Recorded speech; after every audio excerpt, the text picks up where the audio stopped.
عائشہ کے لیے کون سا گھر خوشحال رہتا ہے، خوشحال بنتا ہے؟ کون سی قوم ہے جو کبھی بیکاری نہیں بنتی، ہمیشہ خوشحال ہو جاتی ہے؟ کون سا ملک ہے جو ہمیشہ خوشحال ہو جاتا ہے؟ اللہ تعالیٰ کا خاص فضل و کرم ہوتا ہے۔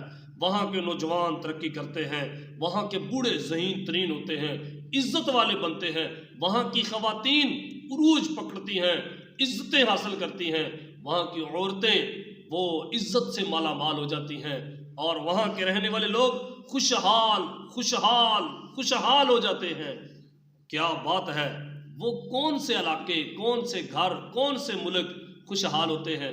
جس قوم میں، جس گھر میں، جس آدمی میں دو چیزیں آ جائیں وہ قوم خوشحال ہوتی ہے، وہ لوگ خوشحال ہوتے ہیں۔ جس قوم میں صرف دو چیزیں ہوں، دو چیزیں، اور دو چیزیں کسی اور نے نہیں دی، آپ کے اور میرے کریم آقا صلی اللہ علیہ وسلم نے دی ہیں، محسن انسانیت نے دی ہیں، کائنات کے سردار نے دی ہیں، اللہ کے محبوب نے دی ہیں۔ کیا دو چیزیں کون سی ہیں؟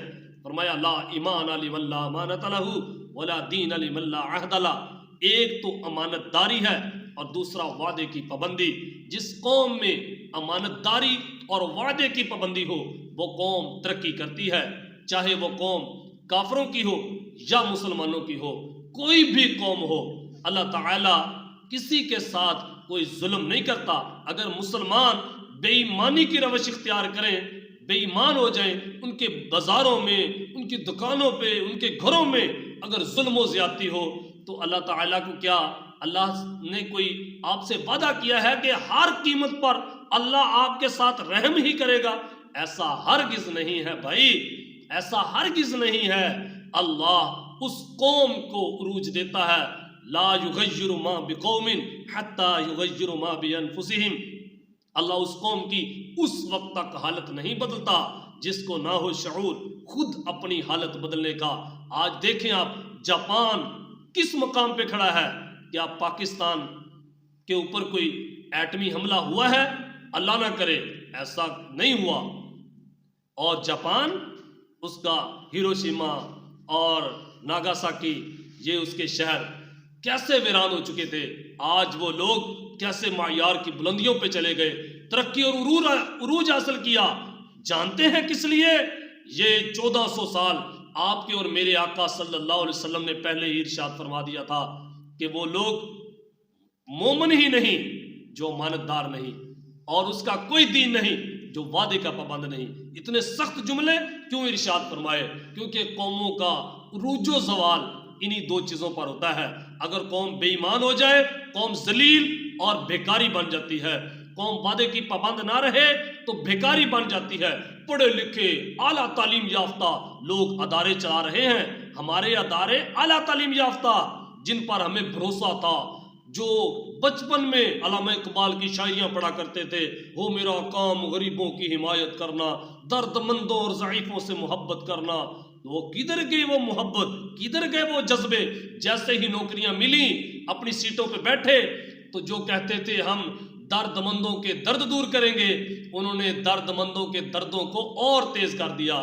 وہ سبھی ٹھگو بنے، وہ سبھی 2 نمبر کیا 8 نمبر کے کو ٹھگ باز بن گئے۔ آج ادارے اجڑ گئے۔ وہ کہاں گئی ترقیاں جو ہم نے کرنی تھی؟ ترقیاں بھائی اس وقت تک نہیں ہوں گی جب تک ہم ایماندار نہیں بنیں گے، جب تک ہم وعدے کے پابند نہیں بنیں گے۔ ہمارے سیاستدانوں سے لے کر ہمارے بچوں تک تو ہم نے جھوٹ عام کیا ہے، 2 نمبری عام کی ہے۔ صبح کو جو خطاب میں لوگوں کو بڑے بڑے سبز باغ دکھاتے ہیں، شام کو سبھی اندھیرا ہوتا ہے۔ وہ کہتے ہیں نہیں جی یہ تو سیاسی بیان تھا۔ جب ہمارے لیڈر یوں جھوٹ اور بیکار باتیں کرتے رہیں گے ہمیں کیا حاصل ہوگا؟ آئیں ہم نبی کریم صلی اللہ علیہ وسلم کا دامن صحیح معنوں میں تھامتے ہیں، نعرے سے نہیں، صرف محافل سے نہیں، بڑی بڑی محفلیں کروائیں اور اس کے بعد پڑھی نماز بھی نہیں، یوں دامن نہیں تھامنا میرے بھائیوں۔ اگر ہم نے دامن تھامنا ہے تو پھر یوں دامن تھامیں جیسے صدیق اکبر نے تھاما، جیسے عمر فاروق نے تھاما، جیسے حضرت مولا علی حیدر کرار نے تھاما، جیسے وہ صحابہ کرام جو پہلے کافر تھے اور تب وہ چوریاں ڈکیتیاں کرتے تھے، جیسے ہی مسلمان ہوئے تو سبحان اللہ راتوں رات ہی ان میں تبدیلی آئی.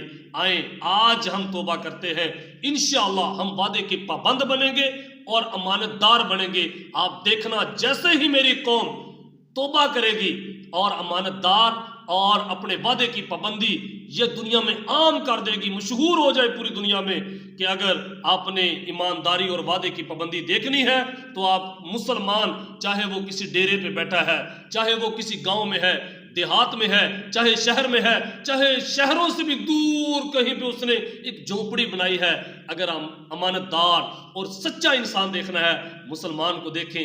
جب ہم سچائی کا یوں بول بالا کریں گے اور نبی کریم صلی اللہ علیہ وسلم کی غلامی کو سامنے لے کے آئیں گے, آپ اپنی آنکھوں سے دیکھیں گے کہ پوری دنیا میں اللہ کی رحمت والے لوگ مسلمان ہی نظر آئیں گے.